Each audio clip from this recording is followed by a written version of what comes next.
Alhamdulillah, wassalatu wassalamu ala nabiyyina Muhammad wa ashabihi wa man tabi'ahum wa wala haula wa la quwwata illa billah. Puja dan puji syukur senantiasa kita haturkan kehadirat Allah Subhanahu wa taala. Shalawat dan salam untuk Nabi Muhammad sallallahu alaihi wasallam, keluarga beliau, sahabat beliau dan seluruh untuk beliau yang setia sampai akhir masa. Mudah-mudahan keluarga besar Muhammad Yayu selalu berkahi Allah Subhanahu wa taala dan marhamah seluruhnya, panitianya, sekolah.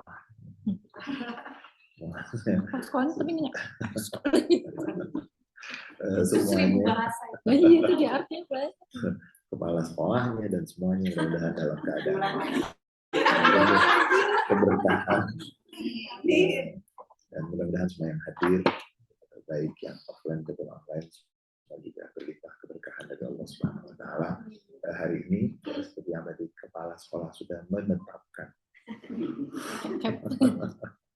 bahwa setiap pertemuan yang offline itu kita mungkin relatif. Dan seperti biasa, memang hari ini kita akan mengambil yang terkait dengan cinta itu abadi. Yang abadi itu cinta.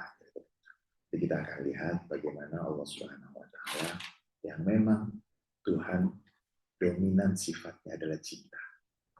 Dan sekarang itu hampir, yang menawarkan agama, mempersembahkan agama, memperkenalkan agama Islam, jarang yang menampilkan sisi yang seperti itu. Saya kemarin semalam itu dengan tamu dari Brazil, memang asalnya Libanon. Ketua Majelis Fatwa Brazil itu cerita bagaimana kondisi Islam itu di Brazil cuma 1% dari jumlah 280 juta. Terus cerita tentang dakwah. Jadi dia mengatakan ada budaya di Brazil. Di Brazil itu budaya kalau salaman itu nggak cukup, tapi harus ada pelukan. Nggak cukup cipiki. Nah, beliau cerita sebelum beliau berasal dari Libanon, murid dari Syekh Rajab Dib, seorang ulama dari Syria. Kemudian juga beliau sekolah di Al-Azhar. Itu beliau cerita sebelum beliau berada di Brazil itu, umat Islam di Brazil itu kerepotan karena halal. Akhirnya bingung umat Islam karena kondisi kan bukan seperti kita di Indonesia, bukan seperti di Mesir, bukan seperti di. Nah, beliau melihat ada metode dakwah yang harus tidak kehilangan prinsip, tapi harus menarik, jangan membuat orang lari. Sementara agama-agama yang lain, terutama di sana itu negara Katolik bener, Katolik. Di Brazil itu Katolik banget. Dan Indonesia kan banyak mengimpor daging sapi atau apa gitu. Tapi sertifikat halal itu paling laku di sana. Karena kan mereka karena mereka akan menjual ke negara-negara Islam kan daging sapinya. Sehingga harus ada label halal. Jadi cerita banyak tentang kondisi Islam di Brazil, dan beliau cerita itu saya tuh kalau diundang acara ulang tahun pasti datang. Karena itu salah satu cara saya berdakwah. Karena bayangin, kalau ada ulang tahun, ustadznya diundang nggak mau datang gitu kan karena haram, nggak jadi itu, bubar semuanya.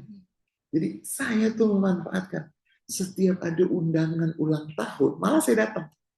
Di situ kesempatan saya menjelaskan tentang Islam, saya menawarkan tentang Islam. Jadi kita bisa melihat bahwa yang namanya dakwah itu harus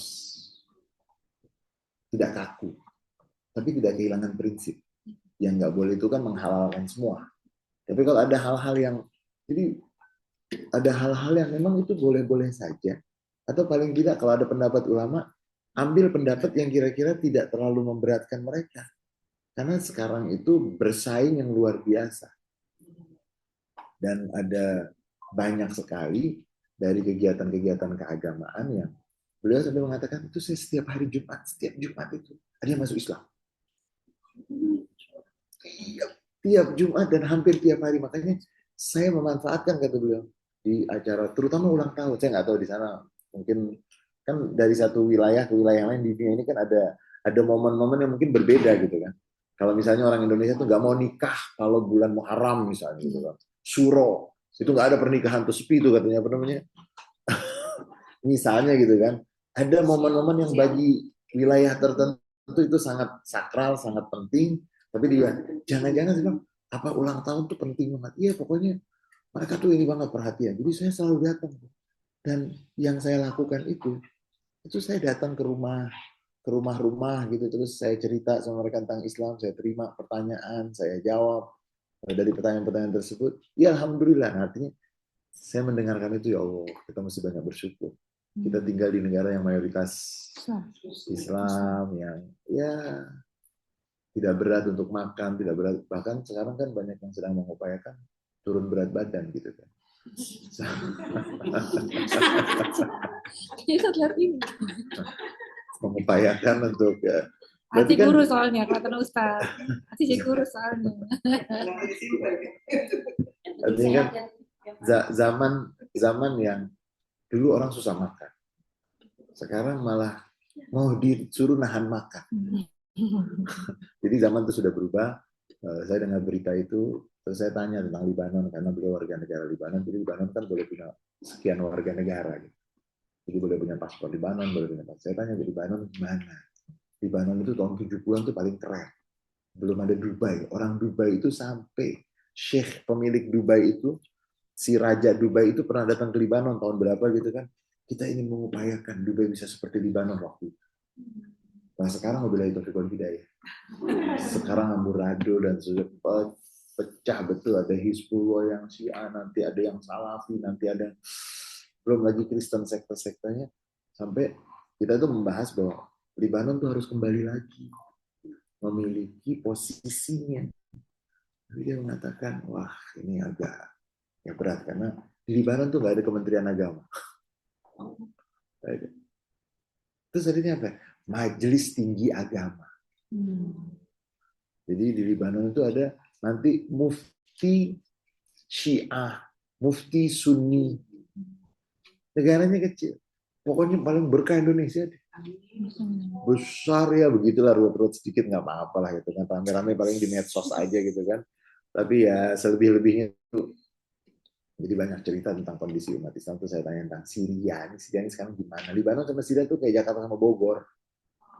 Jadi kalau naik mobil tuh cuman deket ya, Jakarta Bogor sana sedikit lah, Ciawi lah gitu, nggak terlalu jauh, dan wajahnya sama, bahasanya sama, mirip-mirip gitu.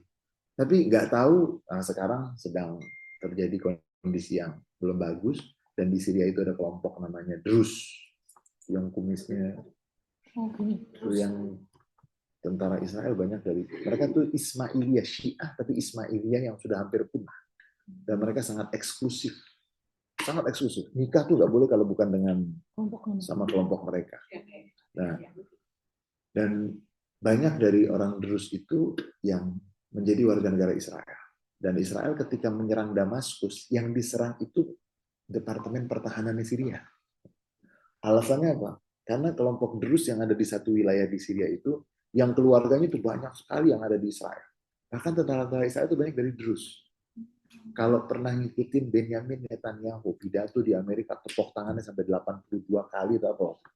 Yang pernah ada tepuk tangan berkali-kali itu kan mendatangkan, waktu itu korbannya itu salah satu yang dibawa itu adalah Drus. Dia bilang itu Muslim, memang Muslim secara garis besar Islam gitu. Tapi ada penyimpangan-penyimpangan dalam keyakinannya. Menurut yang saya baca, saya semalam juga nanya sama mufti Brazil yang tinggal di Libanon, saya bilang kamu kan bersahabat dengan Drus. Nanti saya kalau datang ke sana saya mau ketemu, saya mau belajar, mau tahu. Karena memang yang kita baca kan beda loh. Saya baca tentang Arab Saudi beda ketika saya berada di Arab Saudi gitu. Saya bilang saya mau ketemu langsung, mau nanya. Karena yang saya baca, Drus itu ada level-levelnya. Ada level usia sekian ke usia sekian dapatnya apa tentang agamanya. Nanti setelah 40 dapat apa. Kemudian setelah 60, jadi mereka punya level. Ada di usia tertentu dia boleh mendapatkan pelajaran tentang agamanya. Ini yang saya baca. Saya kan harus objektif. yang saya baca kan sama seperti Islam yang kita baca bagus kan? Bagus. Tapi begitu kita ketemu banyak orang Islamnya, bukan Islam yang bermasalah, tapi orangnya. nah kalau ini kita mau tahu, ini Drus, mereka tuh yakin ada kuburnya Nabi Khidir. Dan mereka melakukan begitu pemerintah Syria Bashar Assad itu jatuh, itu mereka langsung membuka perbatasan dan di bawah pengawalan Israel. Dan Benyamin Netanyahu juga sampai ada statement, kita harus membela Drus. Jangan sampai minoritas Drus di Syria itu dizolimi oleh pemimpin Syria yang sekarang. Artinya hubungannya, nah saya cuma penasaran, Drus itu keyakinannya kayak apa? Karena kan kalau kita baca kadang-kadang salah paham, kita mau dengar langsung, mereka sholat 5 waktu. Mereka ada haji, mereka ada puasa, tapi mereka ada ziarah-ziarah tertentu yang mungkin itu bagian dari yang membuat mereka berbeda dengan yang lainnya. Dan pakaiannya itu, kalau syekh-syekhnya itu memang jenggotnya segini-segini. Putih-putih orang Libanon. Gitu. Orang mereka tuh putih-putih, kemudian mereka pakai torbus yang seperti orang Mesir itu. Dan mereka sangat dianggap oleh banyak umat Islam dan orang-orang Arab itu selalu menjadi dekat dengan Israel dan koalisi Israel. Dari tahun 48 mereka bersama Israel. Tahun 67 mereka bersama Israel. Tahun 73 mereka bersama Israel. Tahun sekali bersama Israel. Iya, ada itu Drus. Ada kabar? Ya, iya. Syria. Tapi di sini nggak sholat, Nggak sholat. Nah itu kan kita kan perlu itu yang Wikipedia bukan. AI. Nah AI lagi kan masalah gitu ya. AI masalah lagi. Di Mesir akan dilakukan konferensi fatwa terkait dengan mufti yang bijaksana dan yang mengerti. Karena kadang-kadang kita bertanya, yang jawab tuh AI. Dan AI itu AI-nya si mufti. Kan gitu, AI-nya si ulama, kan gitu. Karena kan sekarang itu bisa, kalau kita sering menggunakan AI kan mengetahui karakter kita melalui habitat kebiasaan kita. Dan itu nanti dia, misalnya Mbak Antin, misalnya, iya, karena gini, kita biasa buka apa? Kayak gitu. Biasa kita nelpon ke siapa? Kemudian biasa yang menarik kita itu kita mengikutinya lama, misalnya gitu kita sering nonton misalnya tentang apa horor gitu kan. Nanti AI itu tahu bahwa karena kebiasaan kita itu, iya, algoritmanya nanti diikutin sama dia kan. Dan nanti itu yang berbahaya sekali kalau tidak ada yang bisa membatasi bahwa ini adalah orang benar atau ini kebiasaannya sih. Jadi mohon maaf kalau bahasa sebagian ulama, AI itu seperti kalau dalam bahasa Al-Quran, mohon maaf loh, ini enggak berarti persis itu enggak. Tapi kan ada yang selalu ngikutin kita namanya Qorin. Qorin digital. Qorin, karena dia mengikuti kita terus. Dan dia tahu loh. Makanya sebagian ulama dari mengatakan kalau ada orang yang meninggal dunia, lalu keluarga mengatakan kayaknya kemarin kelihatan dia lewat. Qorin. Kok malam-malam kedengeran suaranya? Qorin. Nah, ternyata sekarang ada namanya AI. Dia asistennya asisten. Jadi spesial pendampingnya sih. Karena AI itu nggak berbicara. Jadi ada kecenderungannya. Makanya sebagian ulama tuh mengatakan hati-hati. Jangan semuanya dikasih. Memang kan membantu kan. Saya malas jawab misalnya kan. AI aja suruh jawab. Nah AI itu mau menjawab itu berdasarkan algoritma tadi. Kebiasaan saya itu gimana? Dia tahu kecenderungannya. Nah, kita melihat bahwa kondisi sekarang itu penuh dengan berbagai macam problem dan masalah, dan dari AI itu nanti kalau negara demokrasi itu kan membuat opini gimana? Memang kan digunakan itu untuk opini orang korupsi itu udah nggak keputusan hakim lagi nanti. Menurut Anda dia itu korupsi atau tidak? Itu kan bukan fakta nanti. Lalu dibangunlah opini, ketika dibangun opini, terjadilah apa yang diinginkan oleh yang membuat opini tadi.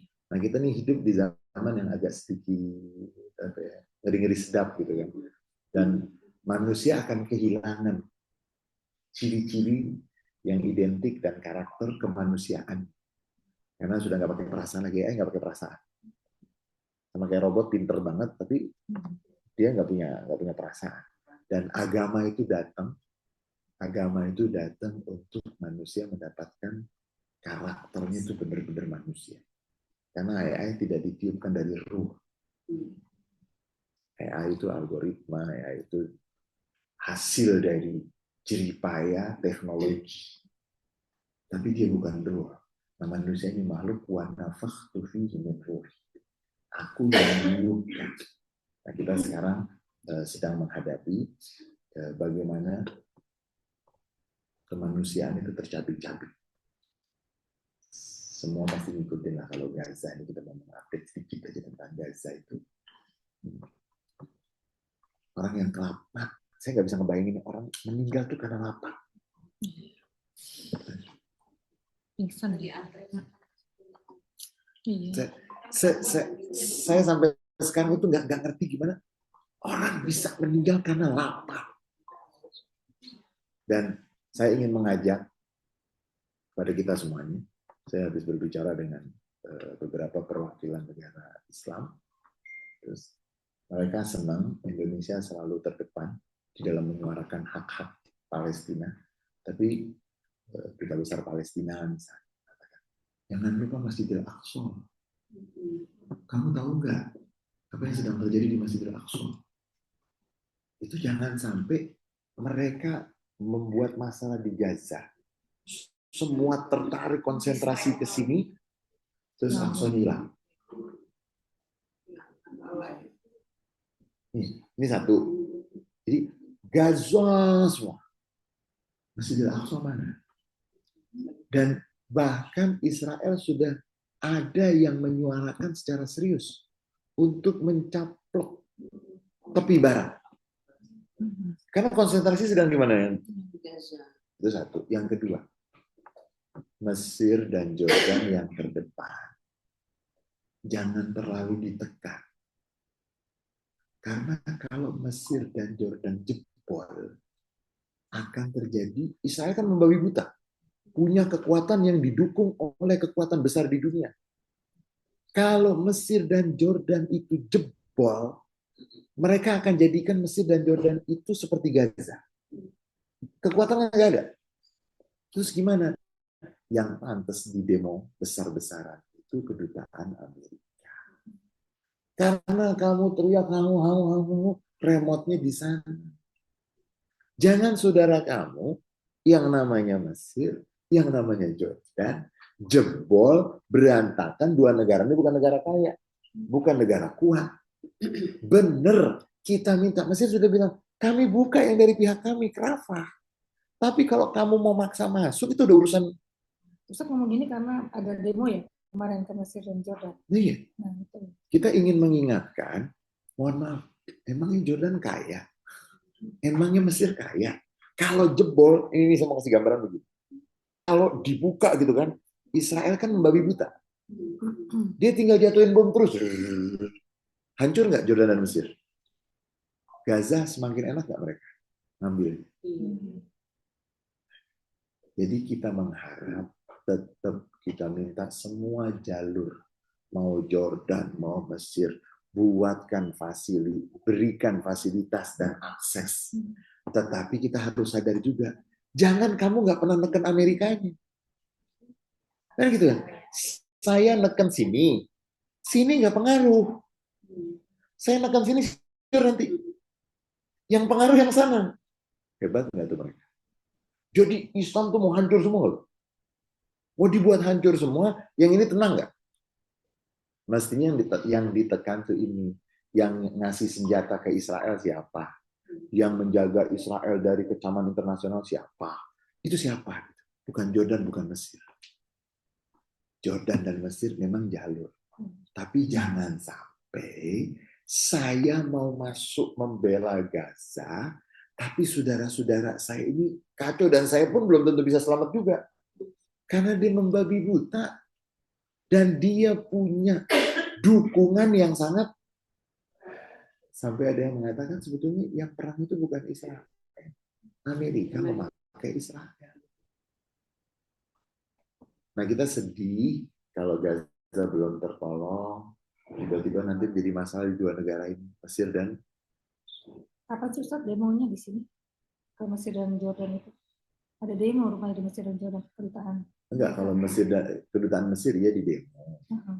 Tetapi kan dijelaskan bahwa yang memiliki tombol ini semuanya namanya Donald Trump. Presiden Presiden US. Presiden Amerika Serikat. Kalau itu bilang berhenti, berhenti. Nah, gimana caranya desek ini? Jangan desek. Gini kira-kira begini. Kita nggak sadar. Mohon maaf ya. ISIS itu apa yang dilakukan? Menghancurkan semua negara-negara yang bisa dihancurkan. Hasilnya apa? Irak tuh sampai sekarang belum pulih. Belum pulih. Ini nanti akan Mesir jatuh karena dapat tekanan, Gazanya belum selesai, tapi Mesirnya udah hancur. Kemudian nanti Jordan hancur. Ini yang diinginkan. Terjadilah kekacauan. Ketika kekacauan terjadi, yang paling untung. Mohon maaf nih pengajian kita jadi sini. Tapi ini untuk mengingatkan saya. Saya kan, oh iya juga. Alhamdulillah Ustaz di sini nggak ada yang ikut demo ke bukan Mesir.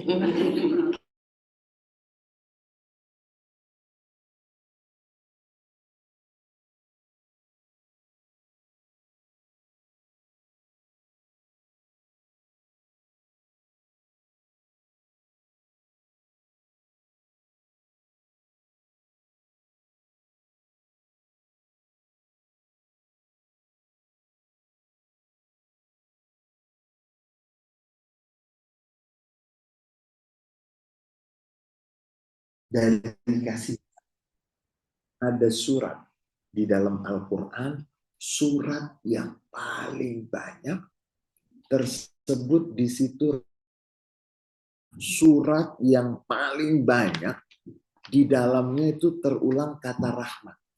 Surat Maryam. Surat Maryam, surat yang kita tahu, surat ini diturunkan sebelum, sampai ada sebagian ulama mengatakan apa? Surat Maryam itu diturunkan awal masih di Mekah, sebelum sahabat-sahabat Nabi dikirim oleh Nabi hijrah ke Ethiopia. Surat ini seakan-akan diturunkan menjadi bekal untuk para sahabat Nabi yang akan berangkat hijrah ke Ethiopia. Dan Ethiopia waktu itu ada raja namanya Raja Najasyi. Raja Najasyi ini beragama Nasrani. Turun surat Maryam.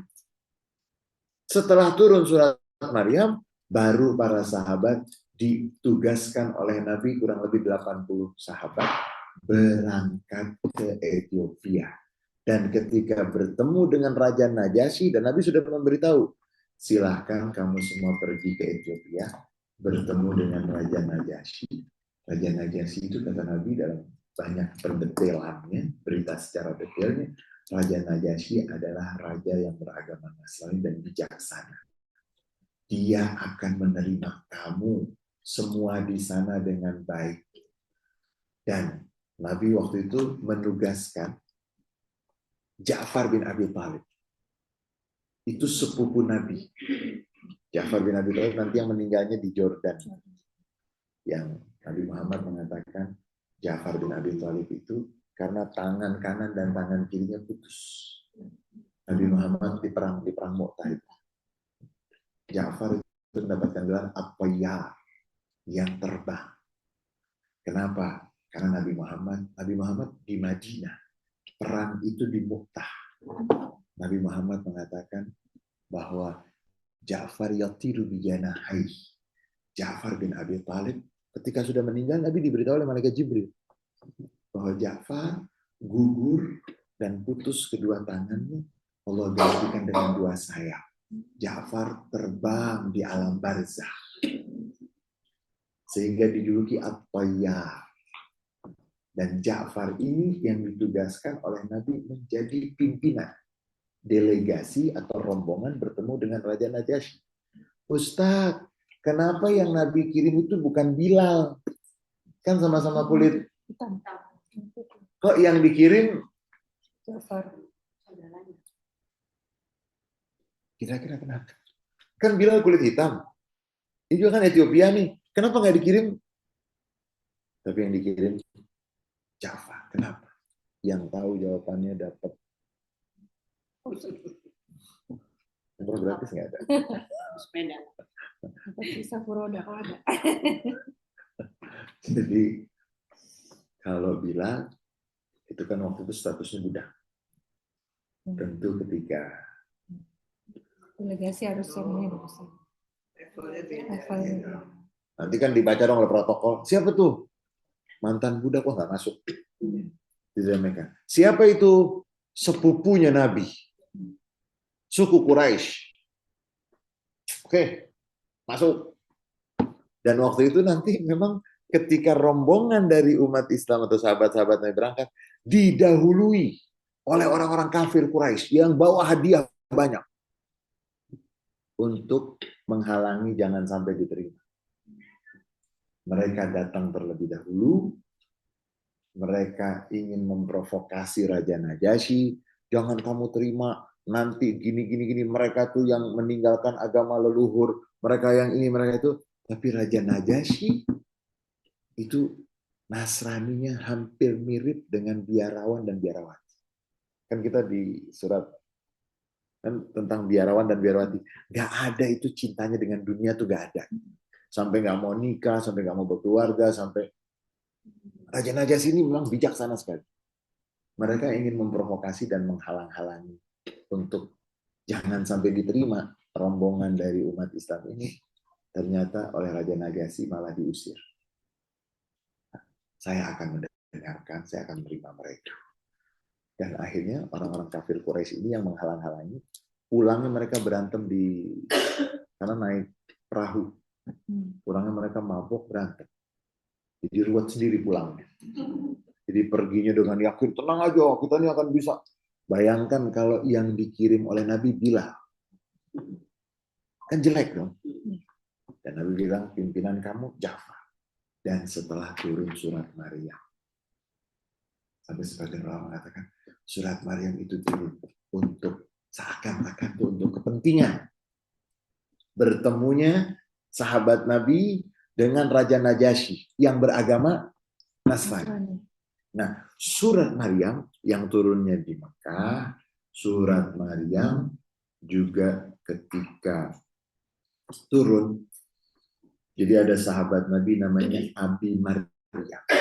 Itu mengatakan, Ataitun Nabi faqultu ya Rasulullah, innahu wulidat li al-lailata al-jariyatu. Ada seorang sahabat Nabi bernama Abu Maryam, datang kepada Rasulullah dan mengatakan, wahai Rasulullah, aku mendapatkan kelahiran malam hari ini, anakku perempuan. Kemudian Nabi Muhammad langsung mengatakan, faqala wal-laila unzilat alayya suratu Maryam fasammiha Maryam. Semalam saya dapat surat Maryam baru diturunkan. Nah, anakmu yang baru lahir yang perempuan ini kasih nama Maryam. Makanya sahabat itu dikatakan Abu Maryam.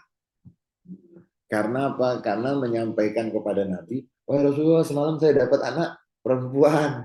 Belum saya kasih nama. Nabi Muhammad mengatakan, semalam saya baru dapat diturunkan wahyu surat Maryam. Namakan putrimu itu dengan nama Maryam. Dan nama Maryam, takarrara ismu Maryam fil Quran salasina marrah. Nama Maryam itu dalam Al-Quran terulang 30 kali. Nama Maryam. Bunda. Tante Mika Habibie namanya Miriam. Oh, ya. Miriam. Nama aslinya Maryam. Miriam itu Maryam juga. Iya. Jadi 30 kali nama Siti Maryam terulang dalam Al-Quran dan tidak ada nama perempuan secara eksplisit. Kan ada kan istri Fir'aun, Yang eksplisit nama hanya Ya, Maryam. Imra'atu Lut, Imra'atu Nuh, Imra'atu Fir'aun. Istri Nabi Lut, istri Nabi Nuh, istri Fir'aun, istri tidak disebut, tapi yang disebut bil ismi sharih fil Quran, lam tuzkar imra'atun siwa. Tidak ada nama perempuan yang disebut secara eksplisit dalam Al-Quran kecuali nama Siti Maryam, dan ini juga menjadi bagian bagaimana Islam membenahi cara pandang tradisi masyarakat Jazirah Arab waktu itu yang tidak senang kalau disebut nama perempuan di hadapan khalayak. Mereka tuh nggak suka. Min adatil Arab alladzina nuzila fihim al-Qur'an annahum yastahyun min dzikir ismil mar'ah amama rijal. Dan di antara kebiasaan tradisi masyarakat Jazirah Arab pada waktu itu, mereka malu menyebut nama perempuan di hadapan laki-laki. Tapi Allah turunkan apa? Dibacanya terang-terangan. Berarti apa? Ada petunjuk nyata, cahaya yang nyata memposisikan perempuan dengan baik. Masyarakat Jazirah Arab waktu itu malu menyebut nama. Mereka tuh nggak pernah nyebut nama. Misalnya namanya tadi siapa gitu kan. Dia cuma menyebut istrinya Fulan. Dia cuma menyebut ibu Fulan. Tidak menyebut siapa gitu. Siapa? Vita gitu. Sebut. Cuman mengatakan apa? Tidak, tapi disebut dia. Makanya kan istri Fulan. Ibu Fulan. Namanya tuh hilang. Dan mereka malu menyebut. Al-Quran datang menyebut nama Siti Maryam, dan dalam Al-Quran 30 kali. Tabu. Tadinya tabu. Perempuan itu tabu gitu kan. Dijaga gitu bukan? Ya, cuman kan aku jadi fitnah gitu nyebut nama aja. Ya itu tradisi yang tidak bagus. Mungkin jadi nabi. Apa?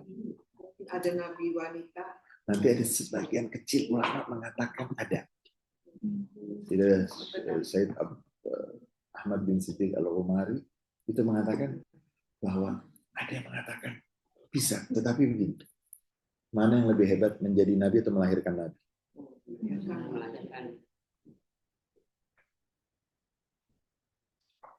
Mana yang lebih dahsyat, menjadi nabi atau melahirkan? Cuman kan sekarang posisi itu udah, Ustaz, apa perempuan? Ya yang melahirkan nabi itu siapa? Kan? Karena memang nabi itu punya tugas-tugas yang jangan sampai tugas-tugas itu menjadi terhalangi karena ada keterbatasan sebagai perempuan. Bukan tidak terhormat, malah justru dihormati ketika tidak mendapatkan tugas dan beban. Karena kan nabi itu perang. Perempuan gimana? Nabi itu punya tugas-tugas yang boleh jadi dan nyata bahwa tugas-tugas itu akan menjadi penghalangnya itu karena ada kekhususan perempuan. Nah, jadi nanti Siti Maryam Siddiqah. Siddiqah itu derajat yang tinggi yang kita baca juga pada kesempatan yang lalu kan, bahwa ada yang namanya syuhada ma'an nabiyina was-siddiqin wasyuhada was-salihin. Siddiqah, Siti Maryam walaupun bukan nabi tetapi namanya disebut berkali-kali dalam Al-Quran. Kemudian putranya adalah nabi terakhir dari bangsa Bani Israel. Dan pengikut atau dari yang mengklaim mengikuti putranya jumlahnya di dunia sangat banyak. Dan Siti Maryam perempuan yang memang sangat berbeda dengan perempuan-perempuan yang lain. Tidak pernah disentuh oleh laki-laki, tetapi Allah berikan kepadanya yang menunjukkan kekuasaan Allah Subhanahu wa Ta'ala. Nah, surat Maryam menurut banyak para ulama, ini turunnya sudah di Mekah, kemudian nanti dikatakan di surat Maryam ini kata-kata rahmat terulang, kata-kata rahmat yang menjadi sumber dari semua cinta. Kata-kata rahmat itu terulang 4 kali di tengah-tengah surat. Ayat yang kedua. Boleh kita baca. Ayat kedua, ayat 21. Surat 19. Surat Maryam. Surat 19 ayat 21 saja. Iya. Surat 19 ayat 21. Ayat 2. Ayat 2. Ayat 2. Kemudian ayat 21. Oh gitu, 2. Jadi kita mau catat tuh kata-kata rahmat. Quran surat 19 ayat 2 dan 21. Auzubillahiminasyaitonirrajim. Bismillahirrahmanirrahim. Yang dibacakan ini adalah penjelasan tentang rahmat Tuhanmu kepada hambanya Zakaria. 1. Ya, rahmat. Zikru rahmati rabbika abdahu Zakaria. Kata rahmat. Terus ayat 21. Ayat 21. Dia Jibril berkata, demikianlah Tuhanmu berfirman, hal itu mudah bagiku dan agar kami menjadikannya suatu tanda kebesaran Allah bagi manusia dan sebagai rahmat dari kami. Dan hal itu adalah suatu urusan yang sudah diputuskan. Wa rahmatan minna. Rahmat. Jadi, bagaimana saya bisa punya anak? Malaikat Jibril datang dan mengatakan ini mudah.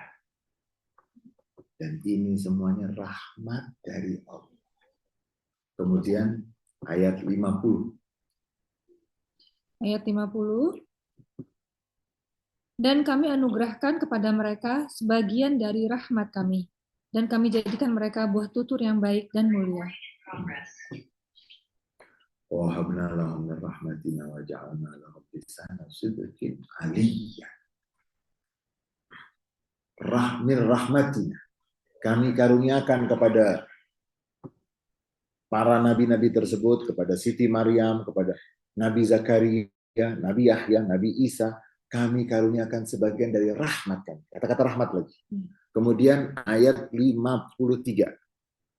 Ayat 53. Dan kami telah menganugerahkan sebagian rahmat kami kepadanya, yaitu bahwa saudaranya Harun menjadi seorang nabi. Ahahu Haruna nabiyya. Min rahmatina. Berarti kata-kata rahmat ada? 4. Ada 4. Kemudian di dalam surat Maryam itu kata-kata Ar-Rahman terulang sampai 16 kali. Zukira isim Ar-Rahman fi surah 16 marrah. Ada 16 kali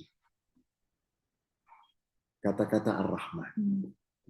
Kita baca satu-satu untuk kita merasakan suasana dan nanti ada hubungan dengan Raja Najasyi dan cinta. Yang pertama ayat 18. Ayat 18. Ini kata-kata Rahman. Kalau rahmat tadi ada 4. Ya. Ini kata-kata Ar-Rahman. Atau Rahman itu ada 16 kali di dalam satu surat. Bahkan di surat Ar-Rahman pun cuma 1 kali. Ya. Tapi di surat Maryam 16 kali. 16 kali. Ayat 18 yang pertama. Bismillahirrahmanirrahim. Dia, Maryam berkata, sungguh aku berlindung kepada Tuhan yang Maha Pengasih terhadapmu jika engkau orang yang bertakwa. Rahman. Inni a'udzu birrahmani minka in kunta taqiyya. Jadi waktu malaikat Jibril, Ustadz, itu malaikat Jibril datang kepada Siti Maryam. Kan berarti mestinya Nabi bukan? Malaikat Jibril itu datang kepada pasti Nabi atau tidak? Pasti Nabi. Kita dulu. Ada juga yang bukan ya datang ke Dulu. Malam Lailatul Qadar? Oh iya. Oh iya. Inna anzalnahu fi lailatul qadar wa ma adraka ma lailatul qadar lailatul qadri khairun min alfi syahr tanazzalul malaikatu war ruh. Coba buka terjemahan. Kalau ada surat berapa sih Ustaz?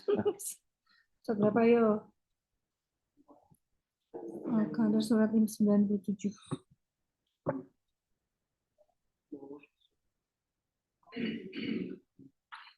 Bismillahirrahmanirrahim.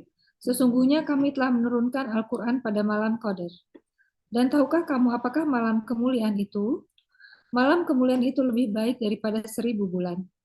Pada malam itu turun para malaikat dan ruh Jibril dengan izin Tuhannya untuk mengatur semua urusan.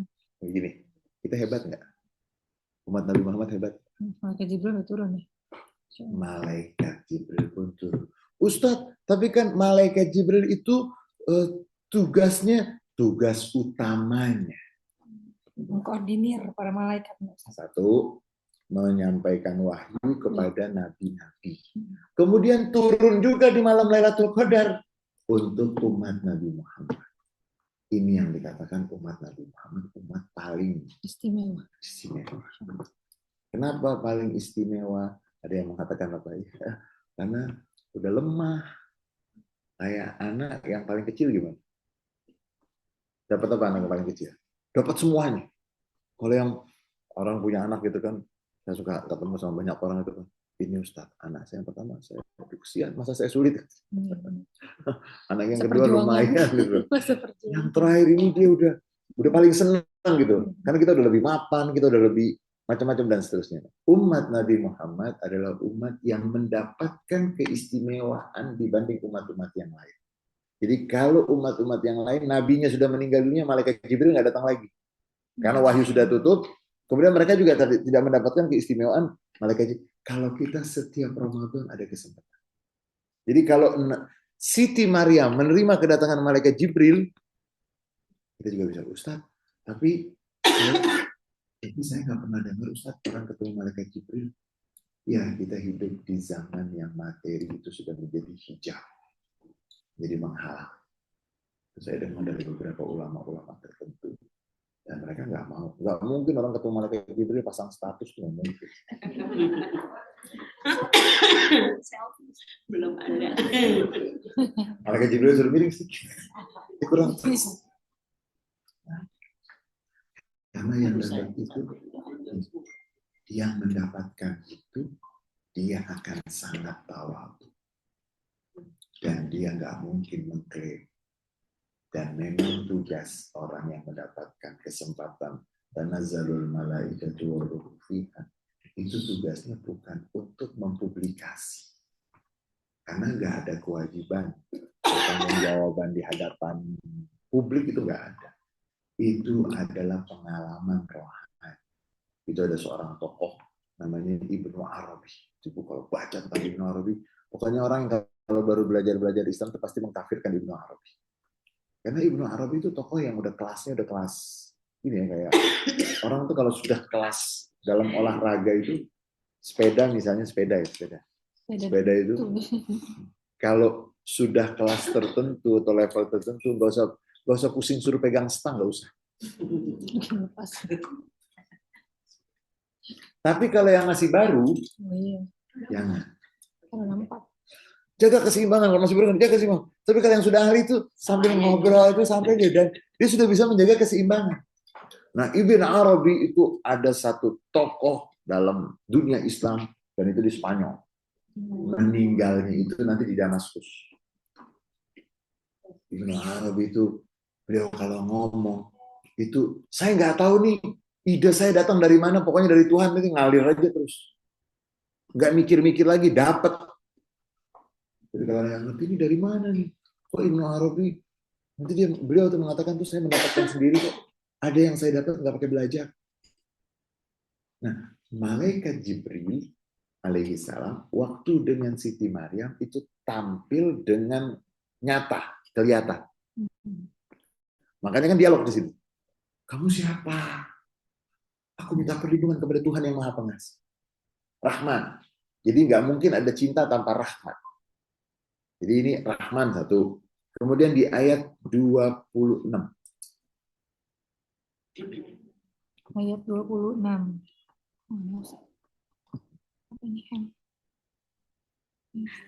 26 Maria Ustaz ya. Allah balik lagi. Maaf. 19. Auzubillahiminasyaitonirrajim. Bismillahirrahmanirrahim. Quran surat 19 ayat 26. maka makan, minum, dan bersenang hatilah engkau. Jika 26. engkau, 26 kan Ustaz? Ya, terus. Jika engkau melihat seseorang, maka katakanlah, sesungguhnya aku telah bernazar berpuasa untuk Tuhan yang Maha Pengasih, maka aku tidak akan berbicara dengan siapapun pada hari ini. Nazar tulir Rahman. Rahman lagi. Hmm.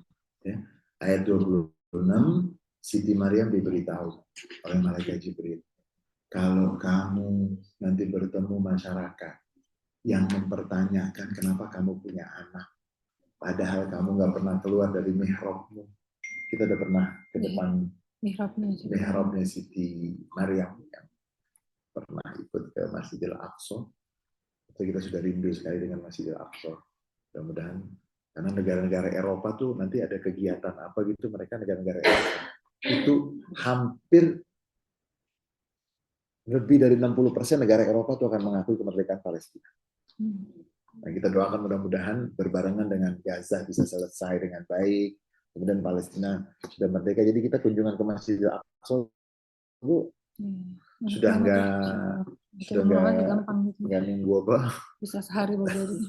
Jadi sudah sampai di sana visanya belum keluar, atau tiba-tiba yang keluar cuma satu, yang pasangannya nggak keluar itu kan, sampai antik-antik begitu.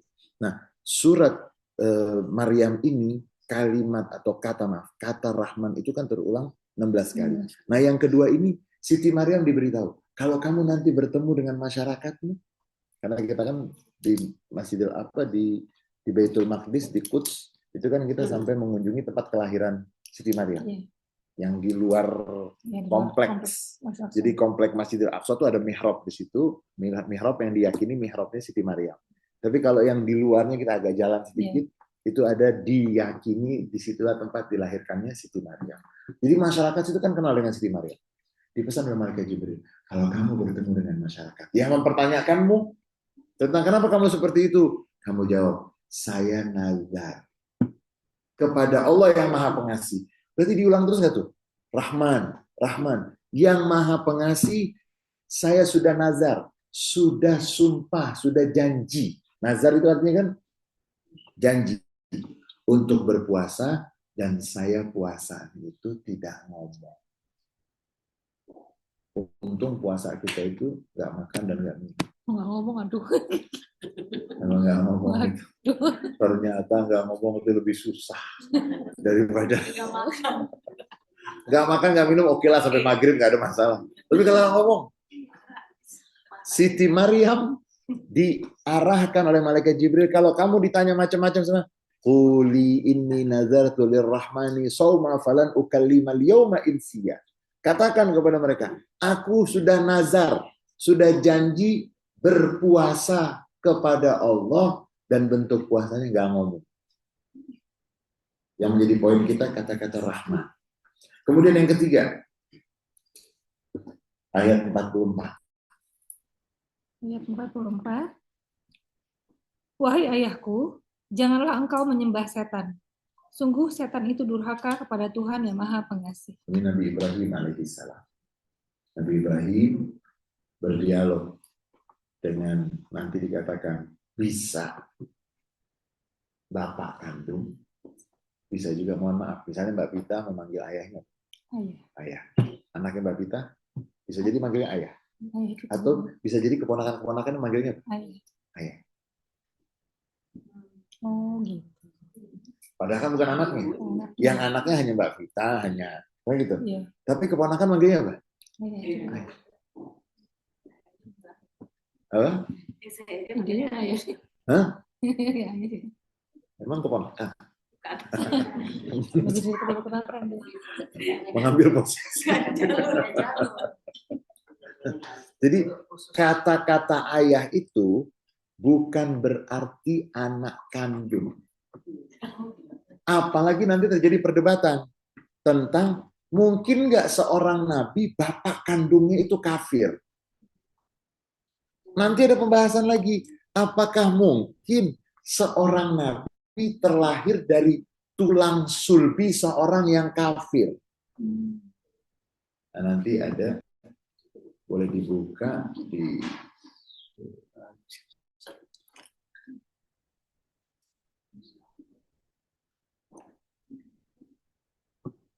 sajidin. Dalam surat Asy-Syu'ara Syu'ara 26. ayat 219. Al-Furqan. Surat apa? Surat Asy-Syu'ara. Surat Asy-Syu'ara. Surat 26 Oh, ya, Syu'ara. ayat 219. 219. Auzubillahi minasyaitonirrajim. Sebentar, dari Bismillahirrahmanirrahim. 217 sampai 219. Quran surat 26 dari 217 sampai 219. Dan bertawakallah kepada Allah yang Maha Perkasa, Maha Penyayang, yang melihat engkau ketika engkau berdiri untuk sholat, dan melihat perubahan gerakan badanmu di antara orang-orang yang sujud. Pergerakanmu di antara orang-orang sujud. Ini untuk Nabi Muhammad. Sebagian ulama ahli tafsir mengatakan adalah Nabi Muhammad itu benihnya dari mulai Nabi Adam turun ke Nabi Nuh. Dari Nabi Nuh terus. Nabi Muhammad itu asal usul garis keturunannya tidak ada satupun yang kafir. Jadi yang melihat perpindahanmu, benihmu dari orang yang sujud ke orang yang sujud, sampai ke ibunya, ayahnya, dan kenapa? Lagi bahas soal orang tua Nabi Muhammad. Saya sampai orang tua Nabi Muhammad yang nanti kita di surga, kira-kira ibu Nabi ada? Ayo, berani nggak? Ustaz, tapi kan ini teksnya begini. Ada teks, ada konteks. Kita sangat menghargai teks. Dan buktinya loh, Bapak. Bapak ini kan artinya apa? Belum tentu Bapak kandung. Nah, Nabi Muhammad itu wa taqallubaka fis sajidin, ayat yang 219 ini, sebagian ulama mengatakan apa? Tentang Nabi Muhammad yang berpindah-pindahan benihnya di antara orang-orang yang sujud, dari Nabi Nuh, dari Nabi Adam ke Nabi Nuh, dari Nabi Nuh nanti sampai ke Nabi Ibrahim, dari Nabi Ibrahim ke Nabi Ismail, terus sampai ke kakek Nabi, sampai ke ayah Nabi. Ayahnya namanya Abdullah. Zaman itu orang namanya aneh-aneh. Tapi Nabi ayahnya namanya Abdullah, hamba. Padahal banyak yang punya nama tuh Abdul Latta, Abdul Uzza. Tapi kenapa ayah Nabi hamba Allah?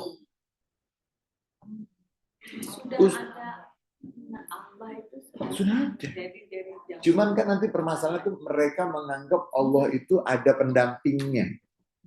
Allah itu ada anaknya.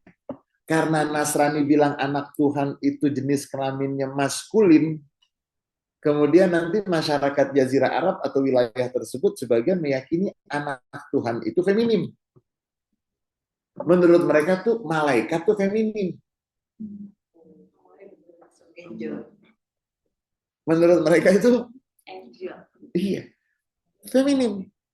Nah, kembali ke taqallubaka fis sajidin, perpindahanmu di rahim dan sulbi orang-orang yang sujud. Ustaz, ibu dan bapak Nabi gimana? Kalau mau simpel, siapa sih yang tidak hormat sama ibu dan bapak? Apa mungkin seorang anak menjadi raja, ibunya nggak bisa masuk? Nanti yang menjadi pemimpin pintu surga itu di depannya itu Nabi. Apa mungkin Nabi lupa sama ibu? Ustaz, tapi ayat emangnya nggak ada hadis yang lebih penting yang lain? Loh, ada hadis-hadis tentang mohon maaf, ada hadis-hadis terkait dengan, saya menyebutnya agak malu, terkait dengan kotoran, apa bahasa Indonesia yang halusnya, air sendinya onta. Kenapa kita harus ngaji? Kenapa ada ulama yang memberikan tuh tangga prioritas mana? Ini prioritas, ini prinsip, gitu loh. Ini tidak prioritas dan tidak prinsip. Nah, yang jadi masalah karena ngaji nggak ada gurunya, itu campur-campur. Akhirnya banyak yang pernah menyela umat Islam. Ini umat yang mengagungkan, mohon maaf, kencingnya onta. Pernah loh. Karena ada sebagian ustadz yang pernah mempromosikan. Itu prinsip nggak sih? Apakah Nabi mengatakan kalau kamu nggak melakukan ini kamu salah? Makanya itu ada disiplin. Nah, disiplin itu nanti namanya syariat, kemudian oleh para ulama dibuat disiplin ilmu masing-masing. Ini namanya ilmu tafsir, ini namanya ilmu fikih. Nah, untuk bisa sampai ke tafsir, sampai ke fikih itu ada jenjangnya juga ilmu alat. Harus ngerti bagaimana bisa membaca teks-teks tersebut sehingga nggak salah. Tapi zaman sekarang zaman AI semua ngomong. AI ditanya apa aja jawab. Saya pernah nanya Ali Bahar gitu, dijawab dia adalah seorang sosok. So tahu nih ini. Apa? Ya kan? Aneh-aneh nggak jawaban? Aneh-aneh gitu. Apaan nih? So tahu nih si AI gitu kan. Tapi itulah yang memang harus kita luruskan bahwa Ustadz, Ibu, dan Bapak Nabi itu ulama sudah membahas. Kalau ulama yang sangat hati-hati, banyak tema yang lain. Pak Ustadz itu mendukung, itu kan ada hadis Nabi. Silakan nanti baca riwayat dari sahabat Abu Hurairah radhiyallahu anhu yang Nabi Muhammad mengatakan bahwa enggak semuanya itu bisa disampaikan secara gampang. Karena bisa jadi orang salah paham. Apalagi nanti menurut mazhab Imam Syafi'i, yang namanya beretika dan berakhlak, adab itu harus didahulukan. Ustadz, dari mana buktinya bahwa yang namanya adab dan etika harus didahulukan dibanding yang lain? Dari peristiwa namanya perdamaian Hudaybiyah. Waktu perdamaian Hudaybiyah negosiasi. Negosiasi udah siap, setuju negosiasi, kemudian buatlah butir perjanjian. Perumusan butir perjanjian. Yang menulis waktu itu Ali bin Abi Thalib atau Sayyidina Abu Bakar, antara dua. Ini yang disepakati oleh Muhammad Rasulullah dengan penduduk Mekah. Yang mengakui Anda sebagai utusan Allah itu siapa? Ini negosiator yang dari Mekah. Kami nggak mengakui. Tolong diganti. Ini kan masih draft. Tolong coret. Bukan Muhammad utusan Allah, tapi Muhammad putra Abdullah. Nah, waktu itu Ali bin Abi Thalib disuruh mencoret. Perintah Nabi nggak tuh mencoret? Perintah kan? Perintah Nabi harus diapakan? Perintah Nabi harus dikerjakan. Ali nggak mau ngerjain. Kata Nabi, wahai Ali, apa yang mereka minta tadi? Coret. Karena kan Nabi tidak pandai baca, tidak pandai menulis. Nanti kalau Nabi pandai baca menulis, nanti dianggap intervensi dari Nabi. Ngarang-ngarang dari Nabi. Biarkan itu. Wahai Ali, coret yang mereka minta. Nggak mau. Nah, tidak mau ini harus dipahami dengan baik. Nggak mau karena mengingkari Nabi sebagai Nabi, atau karena menghormati. Saya nggak mau pakai tangan saya. Karena nggak sampai hati kalau saya menghapus. Akhirnya Nabi yang tanya, mana tulisan Rasulullah? Aku yang menghapus. Di situ para ulama mengambil kesimpulan, oh, kalau begitu, yang namanya etika harus didahului. Makanya mazhab Imam Syafi'i dan banyak itu kalau disebut nama Rasulullah pakai Sayyidina. Gitu. Karena memang pandangan ulama mazhab Syafi'i atau sebagian besar ulama tersebut seperti itu. Harus ada. Nabi nggak menganjurkan, nggak ada terus. Kalau sebut nama saya, pakai Sayyidina. Masa kita masa presiden harus ngomongnya? Kalau ketemu sama saya, panggil saya Pak Presiden. Jadi paham. Temennya pun sekarang yang dulu suka main bareng masih kecil gitu kan, kalau ketemu kan Pak Presiden gitu kan, kalau di belakang lain lagi kan gitu. Ada namanya al-adab, akhlak, etika, bisa mempengaruhi hukum. Ali bin Abi Thalib nggak mau. Enggak. Tuh, kalau secara zohir itu Ali melanggar nggak? Masa nggak patuh sih sama Nabi? Nanti dulu nggak patuhnya karena menghormati kalimat Rasul. Nah itu boleh, nggak ada masalah. Nah, begitu juga nanti ada ulama kalau ditanya, ibu dan bapak Nabi gimana? Urusin ibu dan bapak lu. Maaf lu. Setuju. Situ Urusin. Ya, polisi surga. Tapi ada hadisnya, nggak ada hadis yang lain. Hadis itu ada ratusan ribu. Kenapa kamu kok mau? Kan gitu. Hadis ada begitu banyak. Kenapa kamu bisa 2 bulan berturut-turut ngeri? Kayak nggak ada kerjaan yang lain. Ibumu dan bapakmu lebih penting untuk kamu bahas. Berakhlaklah kepada ibumu dan bapakmu. Bukankah Nabi Muhammad yang mengatakan keridhaan Allah adalah di dalam keridhaan. Kira-kira nanti Allah ngasih apa sih? Kita aja mengharap sekali. Kalau kita masuk surga, jangan sampai ibu dan bapak kita nggak masuk. Tega. Ustadz, ini agama. Bukan pakai perasaan. Boleh nggak berkata kasar? Kita di dalam agama, nih, satu lagi. Diajarkan memilih kata-kata. La taqulu ra'ina wa qulu dhurna.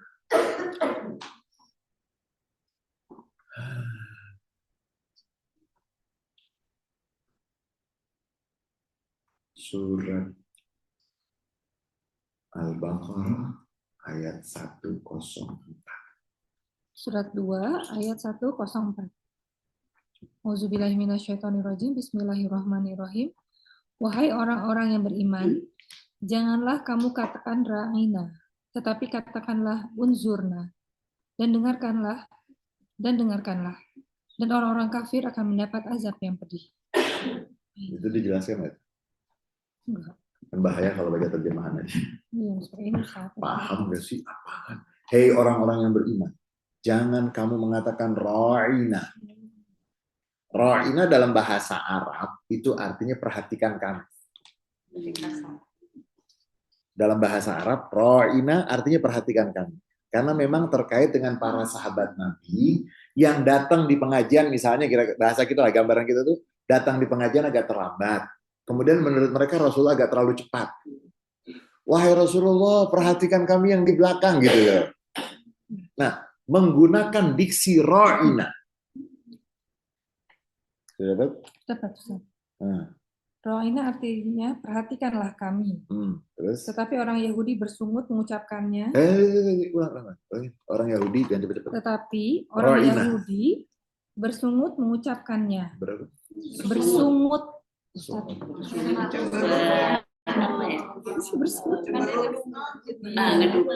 Suka gitu, nggak suka gitu Ustaz. Ya. Itulah. Saja Pak Umar. Terus.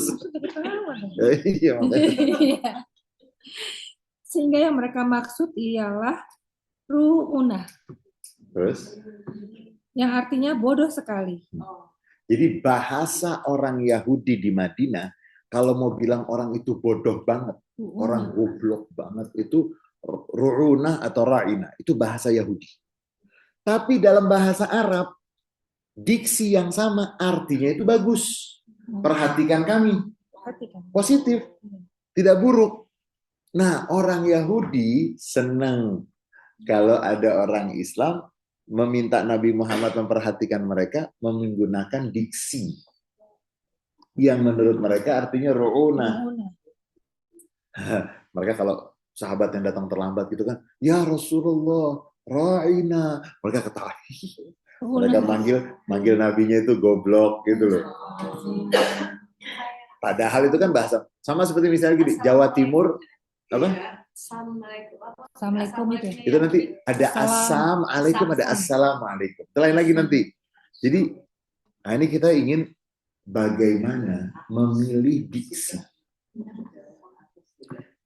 Nah, kayak misalnya Jawa Timur, Jawa Barat sama Jawa Jawa. Sudah itu. Atos bahasa Ras. Sunda tuh atos. Ras. Sudah. Kalau di Jawa Tengah atos tuh keras. Terus banget. Sama-sama atos. Nah, ini dipakai oleh orang-orang Yahudi untuk mencemoohkan Nabi. Mereka nanti gitu bilang, Ra'ina, mereka gitu. Kalau ada sahabat yang mengatakan, ya Rasulullah, Ra'ina, mereka ketawa. Kemudian sama mereka bilang, Ra'ina, Rasulullah, Ra'ina, katanya.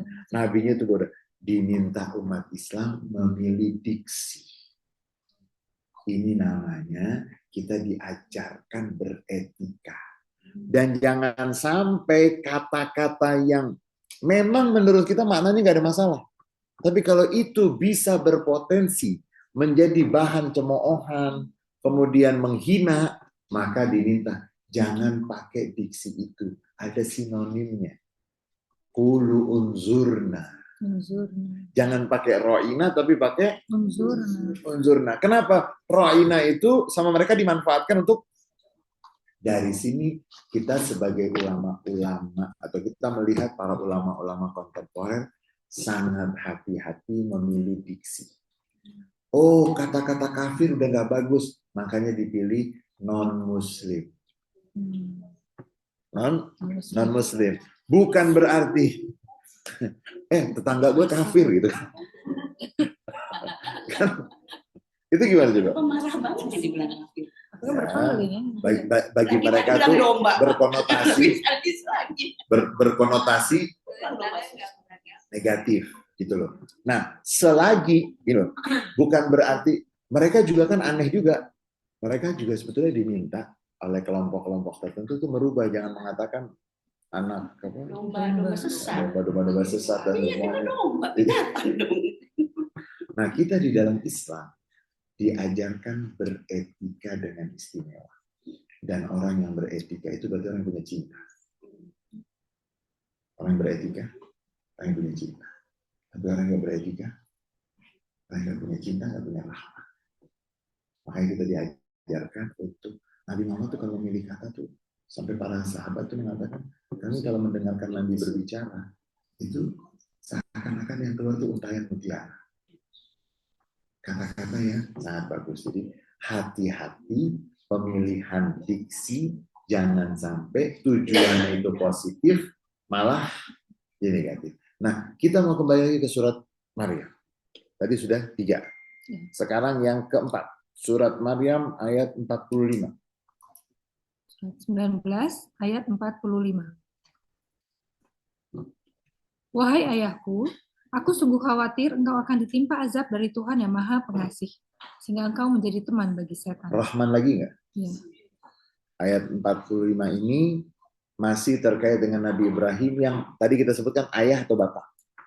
Apakah ayah kandung ataukah itu paman yang dipanggil ayah?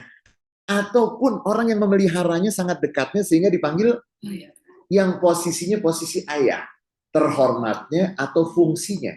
Karena kan boleh jadi orang zaman dahulu ayahnya meninggal dunia, lalu dia dipelihara oleh suami ibunya misalnya, dipanggil juga ayah. Nah, sebagian besar ulama mengatakan karena Nabi Muhammad dan setiap nabi-nabi tidak mungkin terlahir dari tulang rusuk seorang yang kafir. Makanya yang dimaksud dengan ayah oleh Nabi Ibrahim di sini, sebagian besar ulama, terutama Syekh Mutawalli Syar'i mengatakan ini paman. Paman.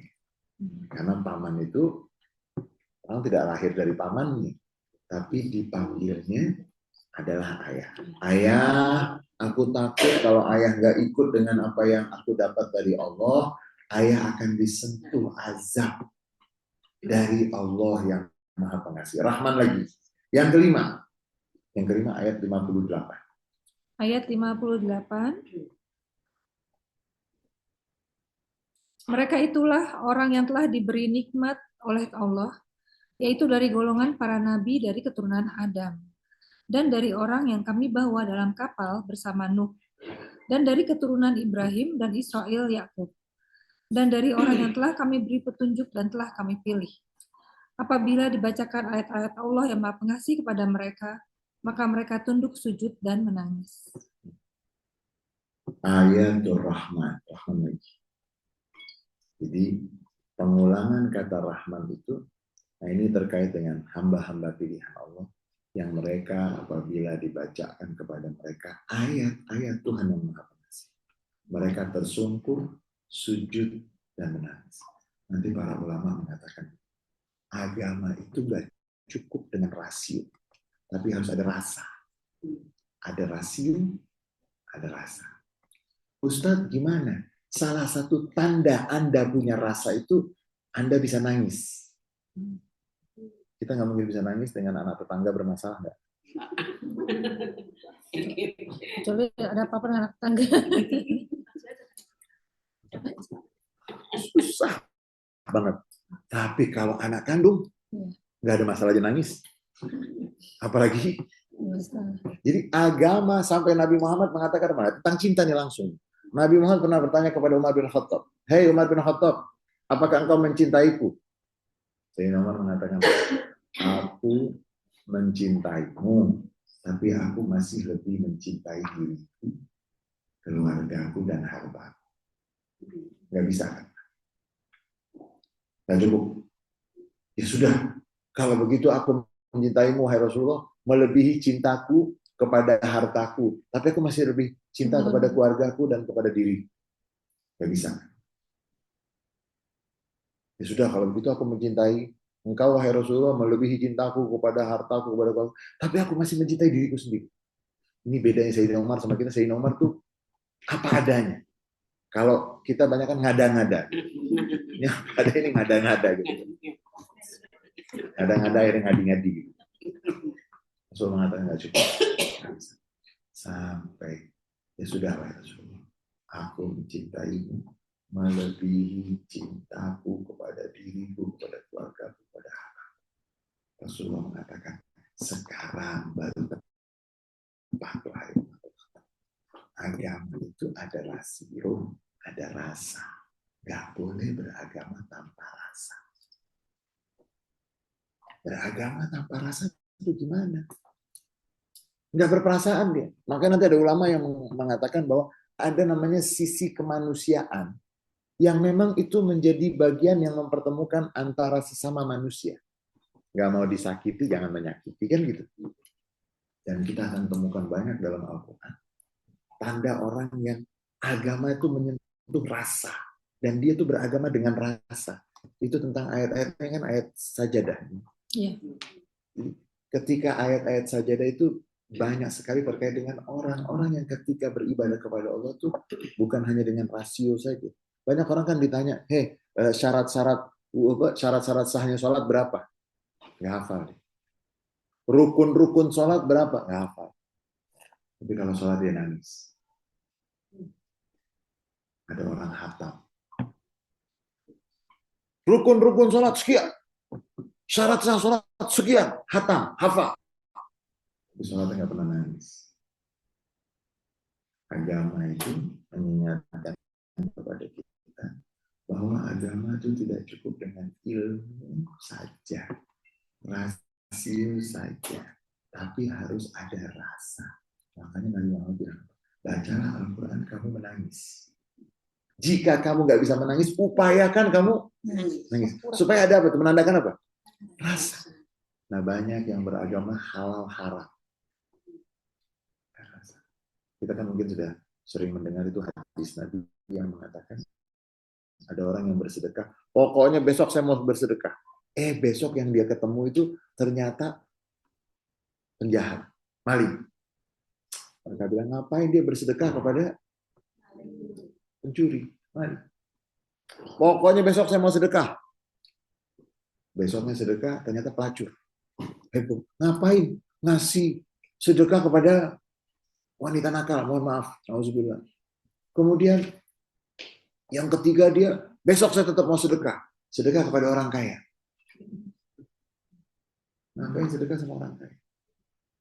Ternyata si pencuri waktu dapat sedekah, ya Allah, saya sudah berbuat buruk ini masih ada yang baik sama saya. Berubah. Si wanita yang nakal tadi, ya Allah, saya wanita kotor ini, ternyata ada yang ngasih saya mau kembali kepadamu ya obat. Orang kaya malu, rasanya yang disentuh. Nah, AI itu menghilangkan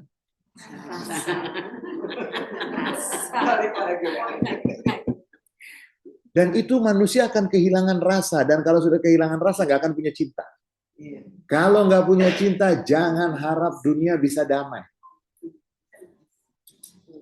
Makanya Nabi Muhammad pertama sampai ke Madinah yang beliau pesan itu kan, sebarkanlah perdamaian, afsus salam, wasilul arham, sambung silaturahmi, dan bentuk dari kasih sayang itu kasih makan, wa at'imut ta'am.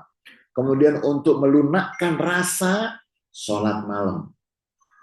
Untuk mengasah, shollu billaili wan nasu niyam, sholatlah di malam hari ketika manusia dalam keadaan tidur. Dengan itu kamu akan masuk surga yang penuh dengan kedamaian. Lanjut lagi sedikit. Ayat 61. Ayat 61. Yaitu surga Aden yang telah dijanjikan oleh Tuhan yang Maha Pengasih kepada hamba-hambanya, sekalipun surga itu tidak tampak. Sungguh janji Allah itu pasti ditepati. Rahman lagi tentang surga. Surga itu ada tingkatan-tingkatan, dan yang paling tinggi nanti namanya Firdausul A'la. Mudah-mudahan kita masuk Firdausul A'la. Kemudian selanjutnya yang ketujuh, ayat 69. Ayat 69. Kemudian pasti akan kami tarik dari setiap golongan siapa di antara mereka yang sangat durhaka kepada Tuhan yang Maha Pengasih. Rahman lagi. Jadi surat Maryam itu, kemudian yang ke-8, ayat 75. Ayat 75. Katakanlah Muhammad, barang siapa berada dalam kesesatan, maka biarlah Tuhan yang Maha Pengasih memperpanjang waktu baginya. Sehingga apabila mereka telah melihat apa yang diancamkan kepada mereka, baik azab maupun kiamat, maka mereka akan mengetahui siapa yang lebih jelek kedudukannya dan lebih lemah bala tentaranya. Rahman lagi, falyamdud lahur rahman. Kemudian yang ke-9, ayat 78. Ayat 78. Adakah dia melihat yang gaib atau dia telah membuat perjanjian di sisi Tuhan yang Maha Pengasih? Rahman lagi, ittakhadha indar rahmani ahda. Yang ke-10 ayat 85. Ayat 85. Ingatlah pada hari ketika kami mengumpulkan orang-orang yang bertakwa kepada Allah yang Maha Pengasih, bagaikan kafilah yang terhormat. Jadi nanti kita akan menghadap kepada Allah itu delegasi. Semoga semoga ya. Nahsyurul muttaqina ila rahmani wafda. Itu wafat, itu artinya delegasi terhormat. Kemudian yang ke-11, ayat 87. Ayat 87. Mereka tidak berhak mendapat syafaat atau pertolongan kecuali orang yang telah mengadakan perjanjian di sisi Allah yang Maha Pengasih. Rahman lagi. Tidak ada yang memiliki syafaat, tidak ada yang bisa membantu. Yang bisa membantu itu hanya keputusan Allah Subhanahu wa taala. Kemudian yang ke-12, ayat 88. Ayat 88, dan mereka berkata, Allah yang Maha Pengasih mempunyai anak. Wa qalu takhadar rahman walada. Rahman lagi. Orang-orang kafir itu mengatakan Tuhan itu punya anak. Tuhan yang Maha Pengasih. Kemudian yang ke-13 ayat 91. Ayat 91, karena mereka menganggap Allah yang Maha Pengasih mempunyai anak. Rahman lagi disebut. Yang ke-14 ayat 92. Ayat 92, dan tidak mungkin bagi Allah yang Maha Pengasih mempunyai anak. Tak mungkin bisa diterima Tuhan yang Maha Pengasih. Rahman lagi disebut. Yang ke-15 ayat 93. Ayat 93, tidak ada seorang pun di langit dan di bumi, melainkan akan datang kepada Allah yang Maha Pengasih sebagai seorang hamba. Jadi nggak ada tuh yang punya. Jadi di sana nggak ada. Ada amnesti nggak ya sama Abolisi. Syafaat. Semuanya pasti gini, nggak ada yang punya pangkat bawa pangkat, nggak ada. Semua menjadi hamba sama. Semuanya itu menjadi hamba. Kemudian yang terakhir yang ke-16. Ayat 96. Ayat 96. Ayat 96, sungguh orang-orang yang beriman dan mengerjakan kebajikan, kelak Allah yang Maha Pengasih akan menanamkan rasa kasih sayang dalam hati mereka. Udah itu cinta. Ini ada sebagian ulama yang malam-malam sholat malamnya. Innalladzina amanu wa amilus shalihat sayaj'alu lahumur rahmanu wudda. Silahlah. Orang-orang yang beriman dan beramal soleh, Tuhan yang Maha Pengasih akan memberikan kepadanya cinta, wudda. Dan nanti orang yang paling besar kedudukannya itu orang yang hatinya paling penuh dengan cinta. Yang ingin sekali semua mendapatkan kebaikan dan di akhirat sudah nggak ada lagi yang namanya benci. Di akhirat sudah nggak ada lagi yang namanya benci. Saya minta dibukakan Azana.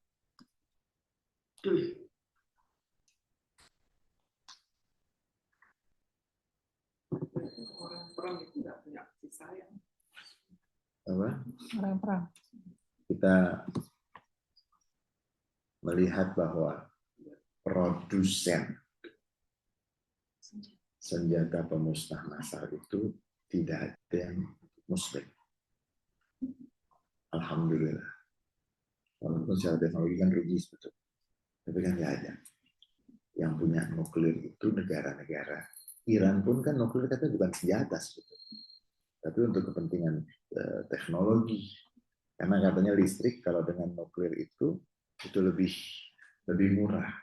Dan produksi itu akan menjadi lebih murah sekali kalau pabrik-pabrik itu menggunakan. Nah, di surga nanti sudah nggak ada lagi yang namanya benci. Di surat Al-A'raf Surat 7 ayat 42, 43. Surat 7 ayat 42 dan 43. Auzubillahiminasyaitonirrajim. Bismillahirrahmanirrahim. Dan orang-orang yang beriman serta mengerjakan kebajikan, kami tidak akan membebani seseorang melainkan menurut kesanggupannya. Mereka itulah penghuni surga, mereka kekal di dalamnya. Dan kami mencabut rasa dendam dari dalam dada mereka. Kami Mencabut. cabut dan ada lagi tuh nanti. Jadi yang kekal itu cinta yang ada. Itu dicabut nanti. Lanjut. Di bawahnya mengalir sungai-sungai. Mereka berkata, segala puji bagi Allah yang telah menunjukkan kami ke surga ini. Kami tidak akan mendapat petunjuk sekiranya Allah tidak menunjukkannya kepada kami. Sesungguhnya Rasul-Rasul Tuhan kami telah datang membawa kebenaran. Diserukan kepada mereka, itulah surga yang telah diwariskan kepadamu, karena apa yang telah kamu kerjakan. Amin. Surga sudah nggak ada lagi benci. Yang kekal itu adalah cinta. Kita dilahirkan, diciptakan karena rahmat. Dan rahmat itu yang menjadi sumber cinta. Orang yang benar-benar. Jadi kalau bahasa sebagian ulama itu, ada manusia amatir. Manusia amatiran itu yang penuh dengan kebencian. Penuh dengan kecurigaan. Tapi kalau dia manusia yang sudah terus mengembangkan semua potensinya, yang Allah tiupkan itu kan ruh dari Allah. Semestinya, dan itu yang dikatakan oleh salah satu hadis Nabi, takhallaqu bi akhlaqillah. Berakhlaklah dengan akhlak-akhlak Allah. Makanya sampai dikatakan irhamu man fil ardi yarhamkum man fis sama. Sayangi semua yang ada di muka bumi. Kamu akan disayangi oleh Allah yang ada di langit dan bumi. Dan Nabi Muhammad SAW itu saking cintanya kepada semua ciptaan Allah. Semua ciptaan Allah. Beliau kalau ada orang meninggal dunia dan dikasih tahu belum beriman kepada Nabi nangis. Aduh, kasihan dia. Jadi Nabi cinta dan Nabi tidak mau ada satu orang pun masuk neraka. Cuman banyak di kelompok umat Islam kadang-kadang nggak senang orang masuk surga, mau dimasukkan ke neraka. Nah, mudah-mudahan Allah berikan hati kita itu hati yang penuh dengan cinta. Amin. Dan mengajarkan untuk menyebarkan bagaimana sebanyak-banyaknya orang itu bisa mencintai Allah, bisa mencintai Rasulullah SAW, dan semoga hati kita itu hati yang bersih dari penyakit-penyakit yang menandakan tuh nggak ada cinta. Dan nanti sampai sebagai penutup, nanti kalau ada yang mau bertanya silahkan, boleh dibaca di surat Al-Fatih. Al-Fatah. Ayat terakhir surat Al-Fatah. Al-Fatah itu surat 48 ayat terakhir. Satu ya. Surat 48 ayat 29. Auzubillahi minasyaitonirrajim. Bismillahirrahmanirrahim. Muhammad adalah utusan Allah dan orang-orang yang bersama dengan dia bersikap keras terhadap orang-orang kafir, tetapi berkasih sayang sesama mereka. Kamu melihat mereka ruku dan sujud mencari karunia Allah dan keridoannya. Pada wajah mereka tampak tanda-tanda bekas sujud. Demikianlah sifat-sifat mereka yang diungkapkan dalam Taurat dan sifat-sifat mereka yang diungkapkan dalam Injil, yaitu seperti benih yang mengeluarkan tunasnya, kemudian tunas itu semakin kuat, lalu menjadi besar dan tegak lurus di atas batangnya. Tanaman itu menyenangkan hati penanam-penanamnya karena Allah hendak menjengkelkan hati orang-orang kafir dengan kekuatan orang-orang mukmin. Allah menjanjikan kepada orang-orang yang beriman dan mengerjakan kebajikan di antara mereka ampunan dan pahala yang besar. Pengikut Nabi Muhammad disaksikan oleh Injil dan Taurat. Itu penuh dengan rasa cinta dan wajahnya itu teduh. Dan wajahnya itu simam fi wujuhi min athari sujud. Wajahnya itu menandakan orang yang banyak sujud, yang banyak menangis kepada Allah, yang banyak meminta kepada Allah.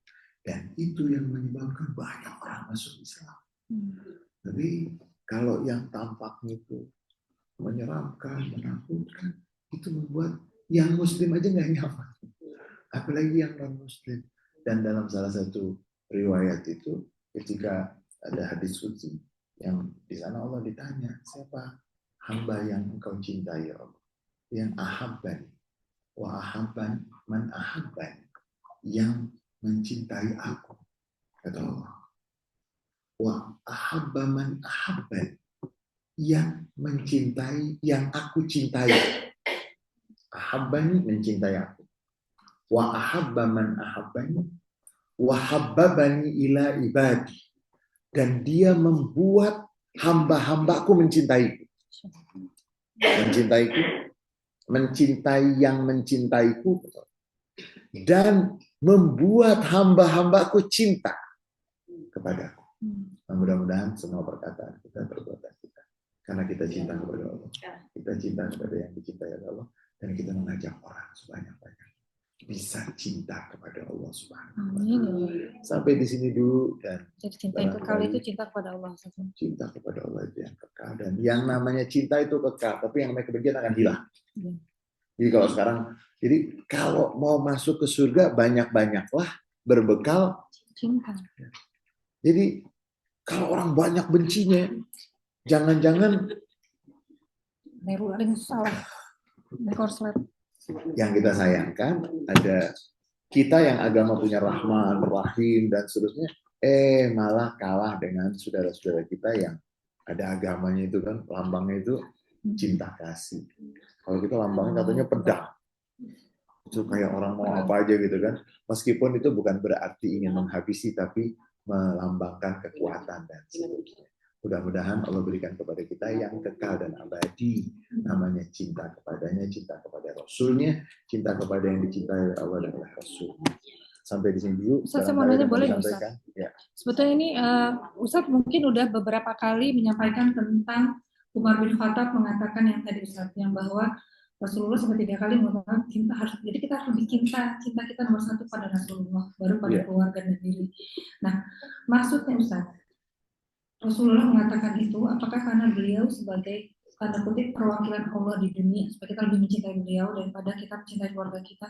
Kan kesannya seperti kalau orang mendengar itu kan, orang Muslim bisa melihat kayaknya kok sombong banget sih, kok kepengen banget sih harus dicintai nomor 1 gitu. Kesannya kan kayak narsis banget sih, gimana sih?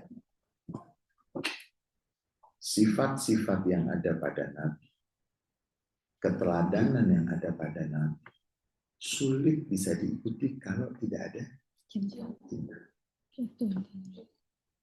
Bagaimana saya ingin menjadi dermawan seperti Nabi?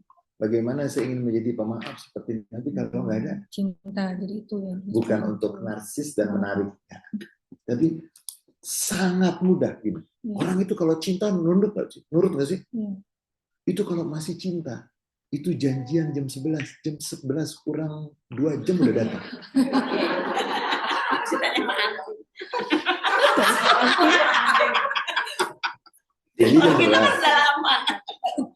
Janji jam 11. 2 jam sebelumnya udah sampai. Kayak mau naik pesawat. Itu dan apa aja bagus. Nanti ketemu di sana ya. Itu belum waktunya udah datang. Itu karena apa coba? Cinta. Nah, ketika Nabi Muhammad mengatakan cintai aku, maksudnya apa? Dengan kamu mencintaiku, kamu akan mudah dermawan. Kamu akan mudah taat kepada. Paham. Itu maksudnya. Iya, baik. Bukan narsis. Iya. Karena susah sekali kalau nggak cinta. Oke. Udah pakai notaris lagi kalau nggak cinta tuh. Udah pakai notaris udah. Kalau nggak cinta ruwet aja udah. Iya, saya ketemu sama seorang ulama. Saya Pak Ustadz, saya tuh punya partner saya tuh. Itu pertama kali kenal, kita cuma berlandaskan trust. Kamu punya ribuan bundel, pakai pengacara sehebat apapun, kalau niatnya mau nyolong. Nah, ketika Nabi Muhammad mengatakan, belum, Iya, itu dia selesai. belum sampai kamu. Dan nanti ada hadis Nabi yang menegaskan, tidak terhitung beriman salah seorang dari kamu sampai dia mencintai aku melebihi. Kenapa? Karena Nabi Muhammad ini keteladanan. Supaya saya bisa melaksanakan keteladanan itu dengan baik, tidak merasa berat. Kan kalau cinta tuh nggak berat loh. Kalau yang udah nggak cinta 11 udah jam 12 aja gitu kan. Kan gitu. Ya ntar lihatlah gimana jalanan kan gitu. Tapi kalau cinta jam berapa? Jam 11, 2 jam sebelumnya. Kayak check-in pesawat. Kadang-kadang ada yang seperti check-in di Arab Saudi 4 jam sebelumnya. Janjinya jam 11 itu jam 7 udah sampai. Karena dan nanti mohon maaf.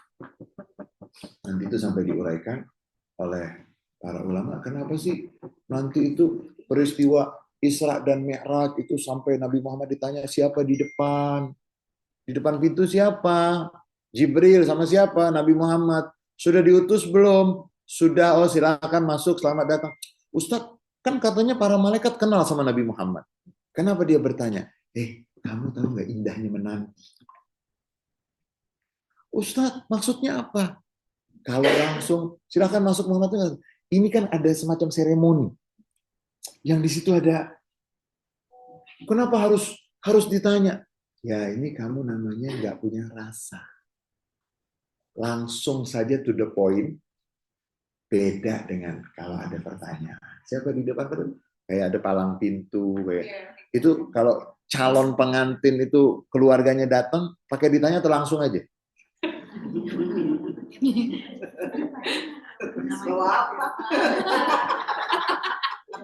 Sampai begini. Ustadz, kenapa kalender itu nggak kalender satu saja? Jadi umat Islam tuh langsung. Itu adalah aspirasi ibu-ibu yang masak. Takut udah masak, nggak taunya keputusan pemerintah belum lebaran. Terus gimana Ustadz? Oh iya, silakan, boleh saja. Tapi nanti menurut para ulama yang ahli makrifat, itu mereka mengatakan apa? Ada kelezatan menanti. Kenikmatan kedatangan kekasih. Ketika menunggu hilal, itu ada detik-detik saat-saat yang ada sensasi. Itulah bagian dari ibadah. Karena kan masa kan udah tiap hari gitu. Masa mau mengalahkan. Gimana sih orang kalau menunggu kedatangan kekasih nggak sempat makan, nggak sempat minum. Pesawatnya sudah landing, wah buru-buru dia. Kalau kekasih pesawat itu landing itu sampai lupa itu mau ke toilet nggak jadi, mau itu nggak jadi, itu sampai bingung. Nah itu yang diinginkan dan itu yang semestinya dalam beragama itu kita beragama karena cinta dan cinta itu akan kekal dan indah. Jadi sampai Isra dan Mi'raj kenapa itu ditanya? Mereka tuh ingin mendapatkan kelezatan menyebut nama Nabi Muhammad. Kalau langsung kan diem semuanya, yang di pintu langit terbuka otomatis. Di langit pertama pintunya terbuka langsung, nggak ada malaikat yang nanya, nggak ada yang itu kan. Kesian nggak malaikat itu? Malaikat yang mengucapkan ingin mendapatkan kenikmatan menyebut nama Nabi Muhammad. Malaikat yang mendengar ingin mendapatkan kenikmatan sedapnya mendengar nama kekasih. Kita kan senang dong kalau nama kekasih kita disebut. Itu ada apa? Ada rasa apa coba?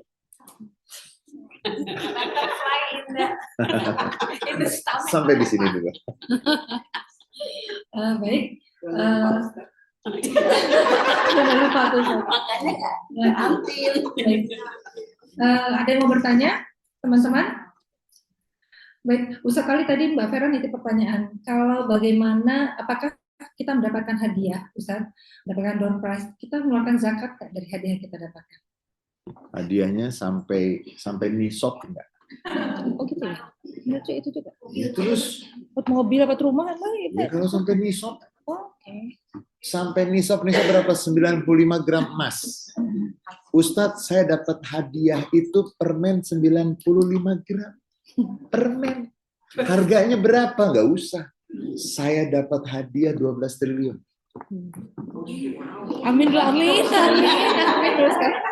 Kalau lebih dari haul, lebih dari nisab hadiah, itu nanti sebagian ulama mengatakan tuh seperti zakatnya harta karun yang dapatnya itu tidak ada upaya.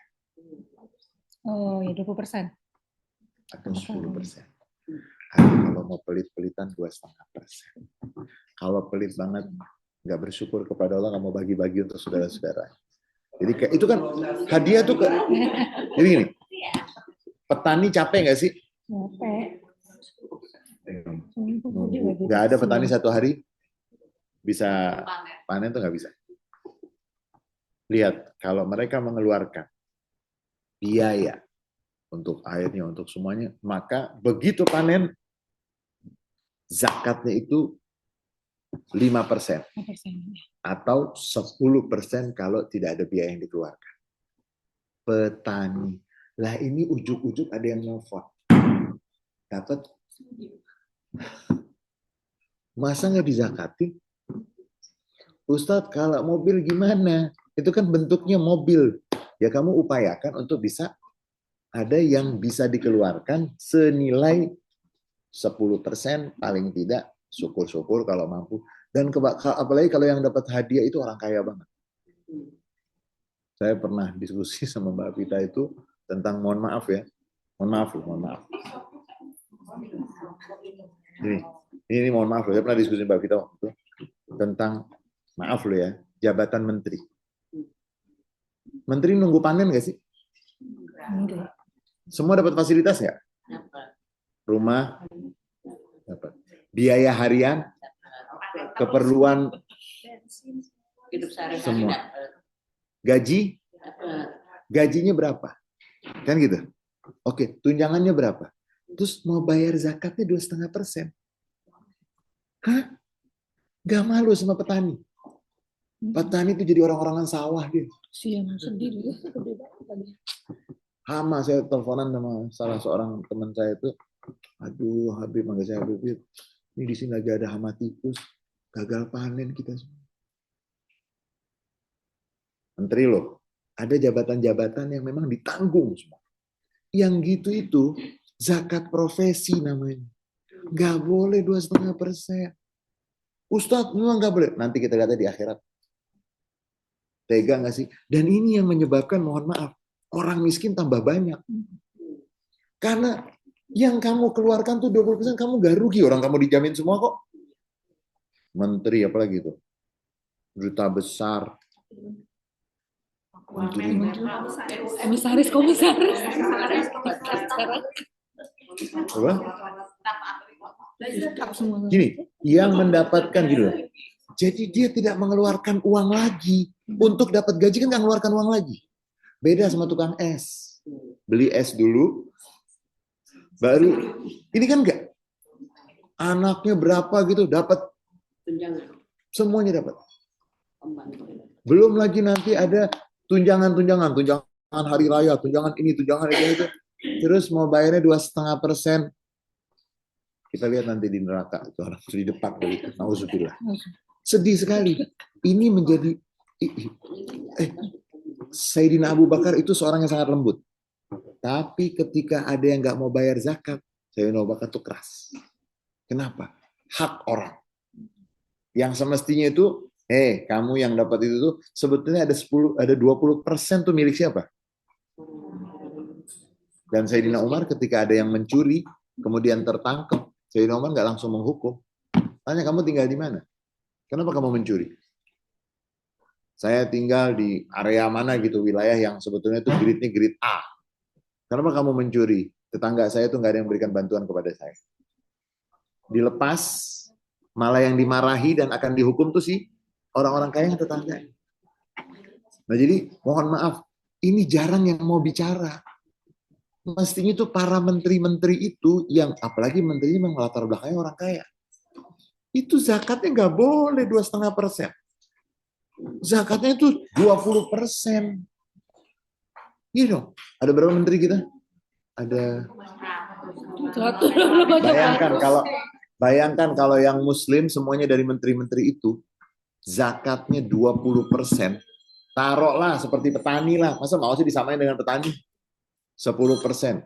Kali itu sekian menteri-menteri itu. Belum lagi nanti para duta besar yang memang mereka tuh latar belakangnya orang kaya misalnya. Yang sudah dapat plus dong. Karena dapat kelebihan yang kok bayarnya 2,5%. 2,5% itu paling standar. Beda dengan yang punya kelebihan semua dijamin sampai mau liburan pun nanti dapat lagi sendiri. Masih juga bayar zakat. Rasa apa ya? Rasa cintanya kepada dunia itu lebih besar dari segala-galanya. Nauzubillah. Sampai di sini. Wallahu a'lam bishawab. Satu boleh Ya. Tadi kan di ayat 87 mereka tidak berhak mendapat syafaat kecuali orang yang telah mengadakan perjanjian di sisi Allah. Ini apa syahadat saja atau takwa atau? Yang pertama syahadat. Jadi nanti kalau kita baca tentang perjalanan hidup manusia sampai di akhirat, nanti ada yang terakhir dia mendapatkan pertolongan itu dari apa?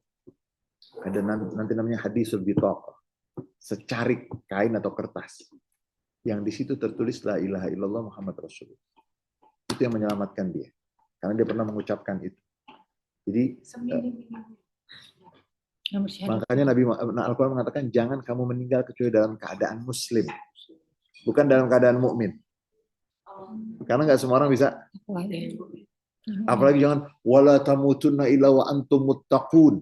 Jangan kamu meninggal kecuali kamu dalam keadaan bertakwa. Susah kan? Tapi lihat, wala tamutunna illa wa antum muslimun. Ini kita buka di ayat berapa itu supaya menjadi pegangan. Penting baca.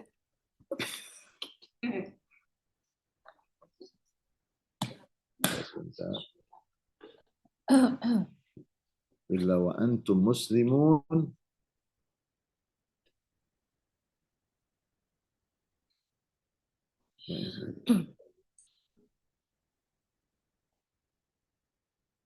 Di kitabnya Ustadz Ali tadi ngintip. Selain baca bahasa Arab, Bisa baca begitu. Ustadz mencatat catatannya juga dalam bahasa Arab. Kita nggak bisa nyontek. Surat Al-Imran. Surat 3. Al-Imran. Surat Al-Imran ayat 102. Ya, Al-Imran. Coba dibacakan supaya kita tahu bahwa tidak dikatakan jangan kamu meninggal kecuali dalam keadaan bertakwa. Jangan kamu meninggal kecuali dalam mukmin. Tapi coba dibaca. Bismillahirrahmanirrahim. Al-Imran ayat 102. Wahai orang-orang yang beriman, bertakwalah kepada Allah, benar-benar takwa kepadanya, dan janganlah kamu mati kecuali dalam keadaan Muslim. Muslim itu apa? Syahadat. Riwayat yang sahih. Seorang badui datang. Siapa di antara kamu yang namanya Muhammad? Engkau yang mewajibkan kepada kami 2 kalimat syahadat? Betul. Saya sudah lakukan. Sholat, saya sudah lakukan. Mengkonfirmasi. Haji seumur hidup 1 kali, wajib. Saya akan laksanakan. Wahai Rasul, betul ini semuanya? Betul. Terima kasih. Saya nggak akan nambah, saya nggak akan mengurangi. Saya mau pamit pulang. Assalamualaikum warahmatullahi wabarakatuh. Nabi Muhammad bilang apa? Kalau dia benar, dia masuk surga. Wala tamutunna illa wa antum muslimun. Yang penting menjaga tidak tergoyahkan syahadat. Jadi ya kurang-kurang lebih jangan sampai syahadat. Karena syahadat itu seperti jantung. Kalau jantungnya bermasalah, Ya. wallahu a'lam bishawab. Apa Ustaz katanya? Ini dari pengarang yang ngasih. Oh, Masya Allah, udah buka. Iya. Bukan ada Ustaz catatan Ustaz di sini tadi di atas pakai pensil. Pakai pensil bahasa Arab gitu lah, ada nulis. Bukan bahasa Indonesia gitu ya footnote. Nggak bisa ya. Nggak bisa. Ada Baik. pertanyaan lagi, kalau nggak ada kita baca doa. Gak ada yang pertanyaan lagi? Oke, baik. Kalau nggak kita tutup Ustadz dengan doa. Oh ya, pengumuman alhamdulillah untuk umroh Januari bersama Ustadz Ali, kita akan Isra-nya ya Ustadz ya. Ya, nanti kita akan bercerita tentang Isra dan Mi'raj, dan nanti juga akan ada hubungannya dengan ada letak posisi di mana Nabi Muhammad ketika Isra. Karena kita sudah pernah ke Masjidil Aqsa, Mi'raj, kita mengharap nanti pada suatu waktu ke depan lah, mudah-mudahan tuh bisa Isra dan Mi'raj. Kita pengen nih gitu, bisa Isra-nya benar-benar Isra gitu.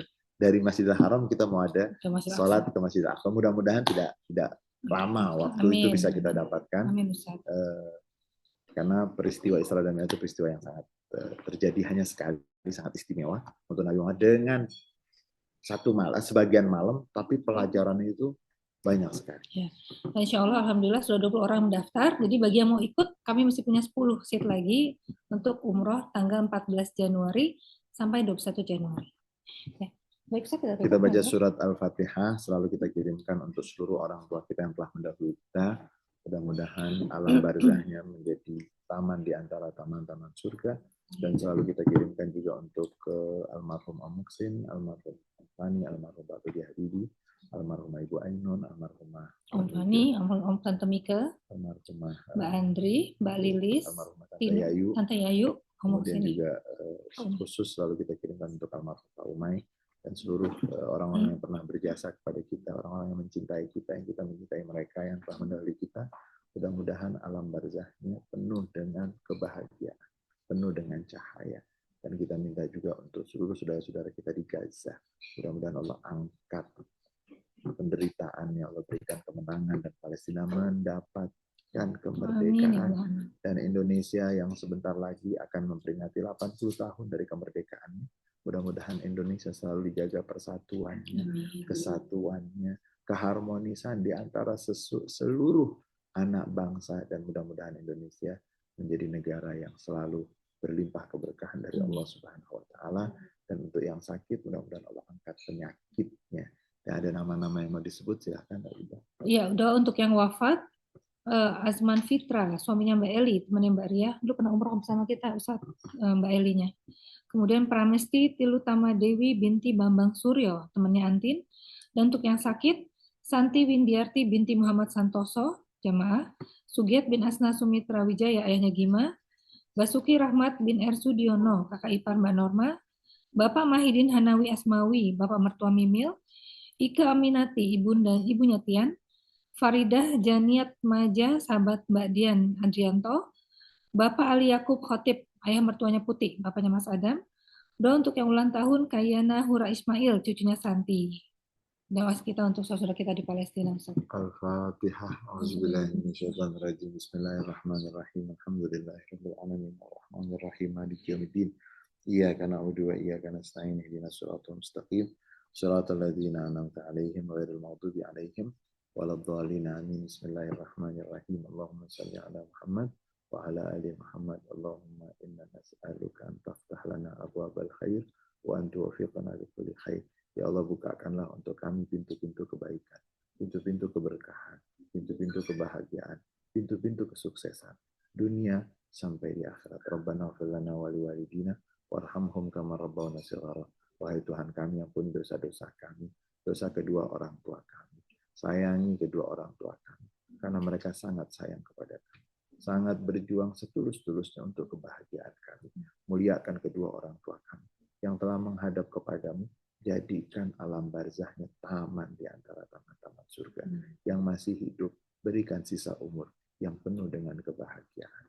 Dan jadikanlah kami anak-anak yang selalu berbakti setulus-tulusnya untuk mendapatkan keridhaan-Nya sehingga kami mendapatkan keridhaan-Mu ya Allah. Allahumma barik lana fi auladina wa la tadurrahum wafiqhum li ta'atika warzuqna birrahum. Ya Allah, turunkan keberkahan untuk anak-anak kami. Jaga anak-anak kami dari semua yang tidak kami inginkan. Ya Allah, berikanlah kepada kami rezeki yang salah satu bentuknya kebaikan anak-anak kami, kesolehan anak-anak kami, kesuksesan anak-anak kami, zahir batinnya, dunia sampai akhiratnya. Rabbana hablana min azwajina wa dzurriyyatina qurrata a'yun waj'alna lil muttaqina imama. Allahumma ishfi mardana wa afi mubtalana.